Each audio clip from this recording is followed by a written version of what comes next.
Hello friends, अगर आपको हमारा चैनल पसंद आ रहा है तो प्लीज़ इसे सब्सक्राइब कीजिए। वो फौजी के साथ ब्याह कर ससुराल आई थी। कुछ ही दिन की छुट्टी मिली थी फौजी को। फौजी जानता था कि छुट्टी खत्म होने के बाद कई महीने विरह की आग में जलना पड़ेगा, उसे भी और उसकी पत्नी को भी। लेकिन विरह की घड़ी कुछ ज़्यादा ही जल्दी आ गई। छुट्टियां रद्द कर दी गई थी। कारगिल में जंग शुरू हो चुकी थी। 10 दिन पहले ही आने का बुलावा आ गया। फौजी की पत्नी के चेहरे पर मायूसी साफ दिख रही थी। उसके नैनों की चंचलता खो गई थी। भरे सागर जैसी गहरी आंखों से पानी बस बांध तोड़कर बहने को तैयार था। फौजी ने अपनी पत्नी को आलिंगनबद्ध किया और बोला, फौजी से ब्याह किया है तूने तो मन को मजबूत तो करना ही पड़ेगा। बस तेरा पति ही नहीं हूँ, अपनी पलटून का सिपाही और भारत माँ का बेटा भी हूँ मैं। आंसू मत बहाना, क्योंकि जब फौजियों की बीवियों की आंखों से आंसू बहते हैं तो वो देश के देश उजाड़ जाते हैं।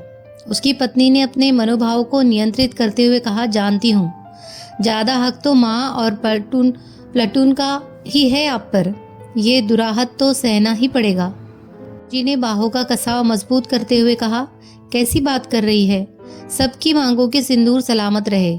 भैया दूज पर किसी बहन की आंखों में आंसू न हो और हवी पर माँ खुशी से व्रत रखे। बस इसीलिए ही तो फौजी सीमा पर खड़ा होता है। फौजी की पत्नी के चेहरे पर एक मुस्कान फैल गई और वो बोली, जानती हूँ और इसका अभिमान भी है। फौजी, आगे भी मान रखूंगी। फौजी ने अपनी आंखों में याचना के भाव लाते हुए कहा, कल मैं जब जाऊं तो तू मुझे दुल्हन की तरह सजकर विदा करना। वैसे भी अभी तो तू नई नवेली दुल्हन ही है। उसकी पत्नी की मुस्कुराहट में प्रेम से भरी स्वीकृति थी। फौजी को विदा करने के लिए उसकी पत्नी ने 16 श्रृंगार किए। आज वो उस दिन से भी ज्यादा सुंदर लग रही थी जब वो दुल्हन बनकर फेरों की वेदी पर आई थी। फौजी ने चुटकी ली, मुझे नहीं पता था तू बनाव श्रृंगार में इतनी माहिर है। आज तुझे देखकर लग रहा है कि तुझसे सुंदर कुछ नहीं। फौजी की पत्नी ने भी चुटकी ली। कहीं फौजी का मन तो डोल नहीं रहा? अपनी प्लाटून से दगा करने की तो नहीं सोच रहा? फौजी बोला, नारी, ऐसा तो ये मन है ही ना।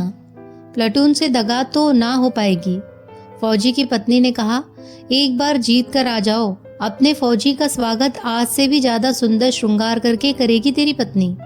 ऐसा श्रृंगार जैसा किसी ने कभी ना किया होगा। फौजी ने आश्चर्य से कहा, इससे भी ज्यादा सुंदर हो सकता है कुछ? फौजी की पत्नी ने कहा, जीत कर वापस आना और खुद देख लेना।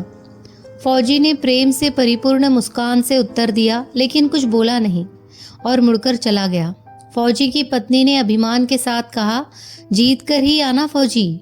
फौजी रुका और बिना उसकी तरफ देखे कहा, हाँ, जीत कर ही आऊँगा। बस ये नहीं कह सकता कि मैं तुझे आगे बढ़कर गले से लगाऊंगा या तू मुझे आगे बढ़कर गले लगाएगी। इतना कहकर फौजी चल दिया। फौजी की पत्नी ने उत्तर दिया, जीत कर आया तो तेरी कसम सारी लोक लाज भूलकर तुझे गले से लगा लेगी तेरी पत्नी। फौजी ने चलते चलते ही हाथ हिलाकर अभिवादन किया। युद्ध चरम पर था। पता नहीं कितने घरों के चिराग अपनी आहुति दे रहे थे इस यज्ञ में। उस फौजी ने भी अपना धर्म निभाया। जो भी शत्रु उसके सामने आया वो धराशायी हो गया। जितने घाव फौजी के शरीर पर बनते थे उसका रूप उतना ही विकराल हो जाता था।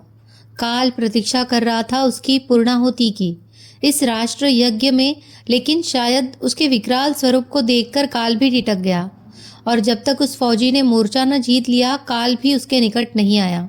फौजी ने अपने प्राणों का उत्सर्ग कर चुका था। उसका चेहरा तेजमय था।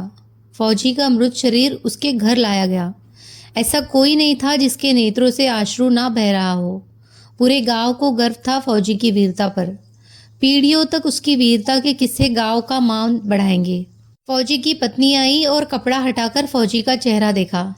चेहरे पर कुछ लगा था। उसने उसे हटाया और दोनों हाथों से बलैया लेते हुए बोली, कितनी सजती है वर्दी मेरे फौजी पर, किसी की नजर ना लगे।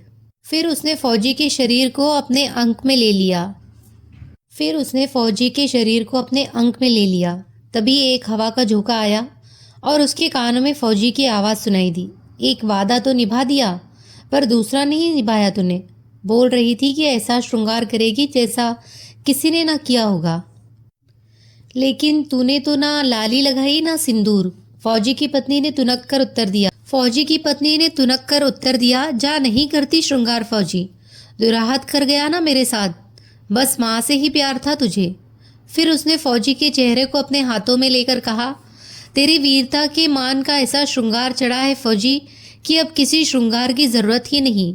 तूने अपना खून बहाया तो मैंने अपना सिंदूर बहा दिया भारत माँ के चरणों में। तुझसे एक रत्ती भी कम नहीं है भारत माँ से प्यारा मेरा प्यारा फौजी। फौजी की पत्नी के चेहरे पर स्वाभिमान का तेज बिखर रहा था, भी आंसू नहीं था उसकी आंखों में।